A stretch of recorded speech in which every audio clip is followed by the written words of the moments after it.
Bonanza Extra. We're so glad to have you back. And welcome to all our new Chatham Change Agents. Today's briefing will offer more exciting, fun facts in a flash. Let's just dive right in as we continue to flow upstream. But wait, what's our passcode? If it's to be, it's up to me. Access granted. Art. While we think of art as paintings, drawings, sculptures, music, or even acting and entertainment, and while those things are true, in its beginning it was how early man communicated. Long before man established language or alphabets, they drew in the sand and on cave walls, made gestures, uttered sounds, and acted out their thoughts to communicate. Eventually, man developed and refined means to communicate using symbols, which became letters, words, and language. Etchings on rocks and cave walls became paintings and sculptures. Evolving along with other areas of art like storytelling, music, and theater that we know today. The history of art is as diverse and entangled in the history of man as is the origins of the first civilizations. The importance of the arts is as essential to the development of intelligence as recognizing our existence. One could argue that if thought is the earliest sign of intelligence, art is the manifestation of it. For art was the earliest way to express what we observed. The word art originates from the Latin ars or artum, which means skill, craft, work of art, among other similar descriptions. The word has various meanings. Art may be a skill acquired by experience, study, or observation, a branch of learning. It's the conscious use of skill and creative imagination, especially to make objects beautiful to enhance value. The most notable branches of art are the visual arts, painting, music, literature, and dance. There are also different types and genres of art, and all have had their own evolution in terms of being classified as art. These are the fine arts, consisting of painting, drawing, sculpting, and printmaking. Applied arts like architecture, as well as different forms of design such as interior, graphic, and fashion design, which give day-to-day objects aesthetic value. The arts offer many rewarding and fulfilling careers. Graphic designer median salary, $52,110. Fashion designer median salary $73,790 with a bachelor's. Multimedia artist median salary $75,270 with a bachelor's. Illustrator, photography, animator, makeup artist, art teacher, printmaking, industrial design, art professor, commercial artist, and graphic design. Change agents. There are many opportunities for you to explore. There's a deep desire in us to make pictures.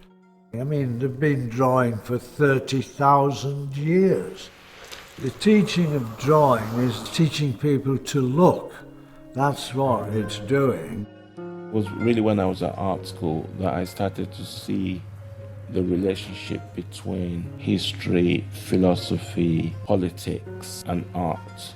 Prior to that, I thought that art was just making pretty pictures. Actually, art is connected to, life. You can't teach art in the same way you can teach French. French exists whether you do it or not. But when you're doing art, the center of doing art is in yourself. Most of the literate subjects do not ask that of them. So this develops an entirely different realm of skill. Creativity is critical thinking.